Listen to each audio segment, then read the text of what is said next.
एक बार एक व्यक्ति गौतम बुद्ध के आश्रम में रहने के लिए आता है। आश्रम की शांति में 2 दिन बिताने के बाद वो बुद्ध के पास जाता है और कहता है, बुद्ध, मेरे मन में कुछ प्रश्न उठ रहे हैं। मैं आपसे उन प्रश्नों के उत्तर जानने आया हूँ। बुद्ध ने मुस्कुराते हुए कहा, पूछो, क्या प्रश्न है तुम्हारे?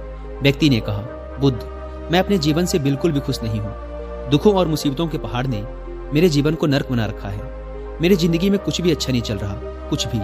मैं आपसे जानना चाहता हूँ कि आखिर मेरे साथ ये सब क्यों हो रहा है? मैं ही इतना अभागा क्यों हूँ? बुद्ध ने कहा, सबसे पहले तो तुम ये बताओ कि तुम्हारे इस दुख का कारण क्या है? वो कौन सी चीजें हैं जिसने तुम्हें इतना व्याकुल और चिंतित कर रखा है? बुद्ध के प्रश्न के बारे में थोड़ी देर तक सोचने के बाद व्यक्ति ने कहा, बुद्ध, ये कैसा बेतुका सवाल है?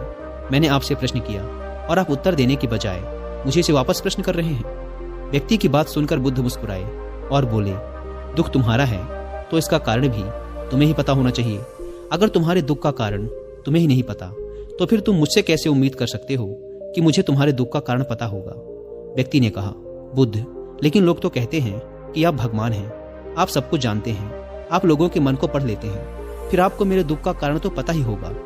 बुद्ध हल्के से मुस्कुराए और फिर गंभीर आवाज में बोले, यही तो तुम सबसे बड़ी गलती कर रहे हो। तुम सोच रहे हो कि कोई और आएगा और तुम्हारी सारी समस्याओं से तुम्हें छुटकारा दिला देगा, लेकिन ऐसा कभी नहीं होने वाला।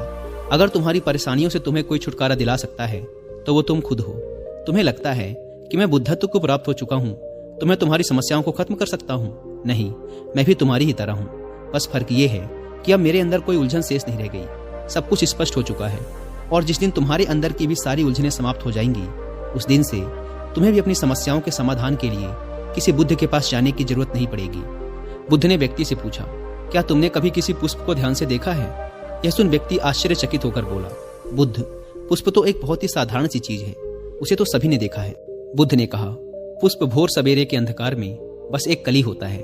दिन के उजाले में खिलकर एक पुष्प बनता है और शाम होते होते मुरझाकर गिर जाता है। अगर पुष्प सिर्फ इस बात की चिंता करता रहे कि शाम तक तो उसे मुरझाकर गिर ही जाना है, तो वो कभी भी खिल नहीं पाएगा। इसी प्रकार अगर तुम हर समय सिर्फ अपने दुखों के बारे में ही सोचते रहोगे तो तुम कभी भी खुश नहीं हो पाओगे।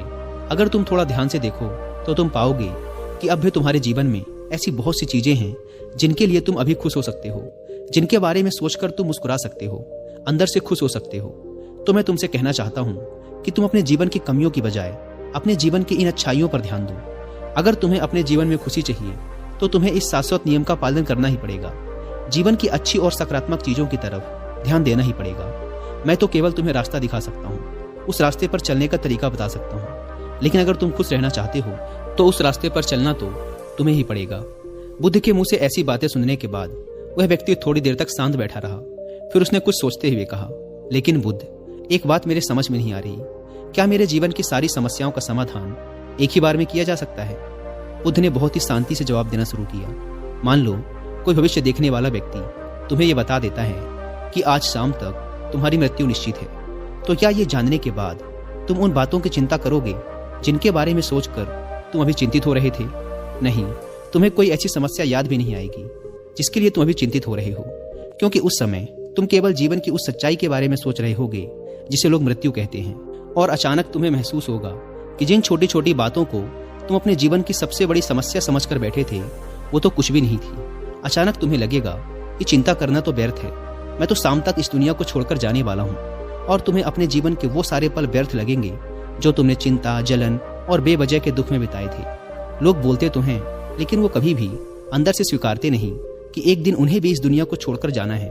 उनकी चाहत, उनकी इच्छाएं इतनी मजबूत होती हैं कि वो खुद को अमर मान लेते हैं। खुशी और दुख दोनों ही स्थायी नहीं है, ये हमारे कर्मों और विचारों की वजह से पैदा होते हैं। व्यक्ति जो कि बुद्ध की बातों को पूरा ध्यान लगाकर सुन रहा था, उसने बीच में रोकते हुए कहा, बुद्ध, तो क्या आपके कहने का अर्थ ये है कि मैं हमेशा ये सोचता रहूं कि मैं मरने वाला हूं, और क्या ऐसा सोचना मेरी सारी समस्याओं को खत्म कर देगा? बुद्ध ने कहा, नहीं, ऐसा कभी मत सोचो। बस तुम्हें यह स्वीकार कर लेना है कि इस दुनिया में मेरी उपस्थिति अनिश्चित है और जब तक मैं यहाँ हूँ एक खुश जीवन जीऊंगा। जो भी अच्छी चीजें तुम्हारे जीवन में हो रही हैं या हैं, उनके साथ जियो, वो तुम्हें अंदर से खुशी और शांति देगी। अपने दिमाग को सही करो और धीरे धीरे तुम्हारे अंदर की सारी उलझनें समाप्त हो जाएंगी। इंसान के जीवन के ज्यादातर दुख और समस्याएं उसकी इच्छाओं की वजह से पैदा होते हैं, इसीलिए अपने मन को नियंत्रित करो। अगर तुम अपने दिमाग को एक बच्चे के दिमाग के जितना सुलझा कर रख सकते हो तो तुम्हें आंतरिक शांति का अनुभव होगा। व्यक्ति ने कहा, बुद्ध, आपने मन के नियंत्रण की बात की। अपने इस चंचल मन को हम नियंत्रित कैसे कर सकते हैं? बुद्ध ने कहा, तुम्हें सबसे पहले खुशी और दुख के बीच के अंतर को समझना जरूरी है। तुम्हें पहले यह जानना होगा कि तुम्हारे लिए खुशी और दुख का क्या मतलब है। फिर उसके बाद अभ्यास के द्वारा तुम्हें अपने मन को ऐसे तैयार करना है कि ज्यादा खुशी के मौके पर यह ना तो बहुत ज्यादा खुश हो और ना ही दुख आने पर बहुत ज्यादा दुखी। तुम्हें अपने आप को पूरी दृढ़ता के साथ मध्य में रखने का प्रयास करना है, जिसे मैं मध्यम मार्ग कहता हूँ। अगर तुम अपने जीवन में गहराई से झांको और यह पता करने की कोशिश करो कि तुम्हारे दुख क्या हैं और ये क्यों पैदा होते हैं, तो अंत में तुम्हें इसका एक ही जवाब मिलेगा कि तुम्हारे सारे दुखों का कारण तुम खुद हो। तुम्हारी इच्छाएं, तुम्हारी चाहत, तुम्हारा लगाव ही तुम्हारे सारे दुखों का कारण है। पर क्योंकि मन ही तुम्हारी सारी चाहत, सारी इच्छाएं पैदा करता है, इसीलिए अगर तुमने अपने मन को नियंत्रित कर लिया तो तुम्हारे सारे दुख खत्म हो जाएंगे। गौतम बुद्ध ने व्यक्ति से कहा, अगर तुम एक छोटा सा काम और कर सको तो तुम देखोगे कि तुम्हारे जीवन के सारे दुख हमेशा के लिए खत्म हो जाएंगे। बुद्ध के मुंह से ऐसी बात सुनने के बाद व्यक्ति ने उत्साहित होते हुए कहा, मुझे क्या करना होगा बुद्ध? बुद्ध ने कहा, अगले 2 दिनों तक तुम किसी से बात नहीं करोगे और 2 पेपर लेकर आश्रम की एकांत जगह पर बैठ जाओगे। वहां शांति से बैठकर तुम्हें सोचना है और पहले पेपर पर उन सारे दुखों के बारे में लिखना है जो तुम्हें परेशान कर रहे हैं, और साथ में ही तुम्हें उन सारे दुखों का कारण भी लिखना है। और दूसरे पेपर में तुम्हें उन सारी खुशियों के बारे में लिखना है जो तुम्हारे जीवन में अभी हैं, और साथ ही तुम्हें इसका कारण भी लिखना है कि तुम्हें यह खुशी क्यों है। जल्दबाजी करने की कोई जरूरत नहीं है, तुम्हारे पास काफी समय है, तुम आराम से सोच सकते हो। जाओ और जाकर आराम से बैठकर सोचो और लिखो। व्यक्ति ने बुद्ध को प्रणाम किया और जाकर आश्रम के एक कोने में बैठ गया। 2 दिनों बाद वह बुद्ध के पास वापस आया। उसके हाथ में काफी सारे पेपर थे। बुद्ध ने उसे देखते ही कहा, सबसे पहले मुझे तुम्हारे दुखों वाले कागज को पढ़कर सुनाओ। व्यक्ति ने पेपर पढ़ना शुरू किया। पहला, मेरे परिवार में मेरे सारे भाई अमीर हैं, लेकिन मैं गरीब और कर्जदार हूँ, क्योंकि मैं काम करने से डरता हूँ। मैं काम से ज्यादा आराम करता हूँ और साथ ही मैं खुद की दूसरों के साथ तुलना भी करता रहता हूँ। व्यक्ति ने आगे पढ़ना शुरू किया। दूसरा, मेरे पड़ोसियों ने अपना बहुत सा धन बचत के रूप में रख रखा है, लेकिन मेरे पास बचत के नाम पर कुछ भी नहीं है। इसका सबसे पहला कारण यह है कि मैं बहुत ही कम काम करता हूँ, जिसकी वजह से मैं बहुत थोड़ा ही कमा पाता हूँ, लेकिन मैं खर्च बहुत ज्यादा करता हूँ अपनी गलत संगति की वजह से, जिसका परिणाम यह है कि आज मेरे पास बचत के नाम पे कुछ भी नहीं है। तीसरा, मेरी पत्नी बहुत लंबे समय से बीमार है और इसकी इस बीमारी का कारण मैं खुद हूँ, क्योंकि अपनी लापरवाही की वजह से मैं उसे कभी भी किसी वैद्य के पास नहीं ले गया। मैंने उसे किस्मत के भरोसे छोड़ दिया। लेकिन सच्चाई तो ये है कि कहीं न कहीं मेरे अंदर यह चाहत थी कि अगर मेरी पत्नी की इस बीमारी की वजह से मौत हो जाती है तो मैं किसी दूसरी सुंदर स्त्री से विवाह कर लूंगा। चौथा, मैं अपने मन में मुफ्त का धन पाने के बहुत से ख्याली पुलाव और योजनाएं बनाता रहता हूँ, लेकिन जब वह योजनाएं पूरी नहीं होती तो मैं दुख और चिंताओं के सागर में डूब जाता हूँ, और फिर मैं अपने इस दुख और चिंता से बाहर आने के लिए हर रोज मदिरा का सेवन करता हूँ, और अपनी इस आदत का जिम्मेदार भी मैं खुद ही हूँ। हालांकि मैं जानता हूँ कि मेरे पास हर रोज मदिरा का सेवन करने के लिए पर्याप्त धन नहीं है, लेकिन मैं फिर भी ऐसा करता हूँ। हालांकि मैं मदिरा और धूम्रपान के सेवन के बिना भी अपना दिन खुशी खुशी जी सकता हूँ, लेकिन मैं फिर भी ऐसा करने के लिए बहाने ढूंढता रहता हूँ। हे बुद्ध, ये चारों मेरे सबसे बड़े दुख हैं, और बहुत गहराई से सोचने के बाद मैंने पाया कि कहीं न कहीं अपने इन चारों दुखों का कारण मेरे द्वारा किए गए कर्म और मेरे विचार ही हैं। यह सुनने के बाद बुद्ध मुस्कुराए और बोले, अच्छा, अब तुम मुझे अपना खुशियों वाला कागज पढ़कर सुनाओ। इस बार व्यक्ति ने बहुत ही उत्साहित होकर पढ़ना शुरू किया। पिछले 2 दिनों के दौरान मैंने जो भी जाना और अनुभव किया वह मैंने अब तक की अपनी पूरी जिंदगी में कभी नहीं किया था।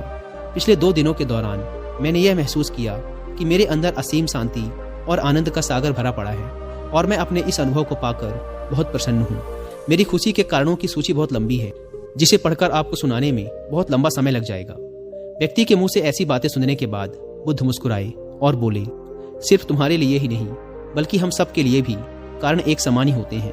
वो तो इंसान अपनी अज्ञानतावश अपना बहुत सा समय बर्बाद कर देता है अपने दुख के कारणों का पता लगाने में। यहाँ तक कि हमारा जीवन तो खुशी, शांति और आनंद को इकट्ठा करने की एक तिजोरी है। बुद्ध ने व्यक्ति से कहा, तुम्हें अपनी खुशी के सारे कारणों को बताने की जरूरत नहीं है, तुम सिर्फ उसमें से कुछ को पढ़कर मुझे सुना सकते हो। व्यक्ति ने एक बड़ी मुस्कान के साथ पढ़ना शुरू किया। पहली खुशी इस बात की है कि मैं अभी जीवित हूँ और इस दुनिया में जी रहा हूँ। मैं स्वस्थ और मजबूत हूँ। मेरे माता पिता हैं, एक पत्नी है और 2 बच्चे हैं। इस दुनिया के दूसरे खुशनसीब व्यक्तियों की तरह ही मेरे पास भी बहुत से अनमोल खजाने हैं, जैसे कि मेरे माता पिता का मेरे प्रति स्नेह, मेरे पत्नी का प्रेम, मेरे बच्चों का लाड़ प्यार और एक पिता बनने की खुशी। मेरी खुशी का अगला कारण ये है कि मैं काम कर सकता हूँ, क्योंकि मैं स्वस्थ और तन मन से मजबूत हूँ। मैं कोई भी अच्छा काम सीखकर अपनी आमदनी को बढ़ा सकता हूँ और अपने परिवार की सभी जरूरतों को खुशी खुशी पूरा कर सकता हूँ। मैं खुश हूँ क्योंकि मैं एक खुशहाल परिवार बना सकता हूँ, बिना खुद की अपने पड़ोसियों और अपने भाइयों से तुलना करे। और आपकी कृपा से मेरे अंदर जिस मानवता ने जन्म लिया है, उसकी सहायता से मैं अपनी सारी बुरी आदतें छोड़कर एक खुशहाल और आनंदित जीवन जी सकता हूँ। और सबसे बड़ी खुशी और सौभाग्य की बात मेरे लिए ये है कि मैंने महान गौतम बुद्ध के चरणों में अपने लिए जगह पाली है। और आपकी कृपा से मैं जब तक इस संसार में रहूंगा, इस सत्य को याद रखूंगा कि हमारी इच्छाएं और लगाव ही सभी दुखों का कारण है। और साथ ही खुद के मन पर नियंत्रण हासिल करने व खुद को जानने का पूरा प्रयास करता रहूंगा। बुद्ध ने कहा, आज तुम्हारा एक नया जन्म हुआ है। अब तुम अपने परिवार के पास वापस जाओ और स्थिर बुद्धि व आंतरिक शांति के साथ इस जीवन को जियो।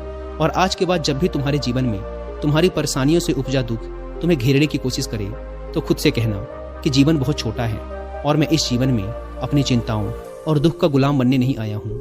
शांति से बैठकर अपने उस दुख का कारण जानने की कोशिश करना और मिलते ही उसे नष्ट कर देना। और केवल तभी तुम अपनी आंतरिक शांति और कभी न खत्म होने वाले आनंद को प्राप्त कर सकते हो। दोस्तों, उम्मीद करता हूँ कि आपको वीडियो पसंद आई होगी।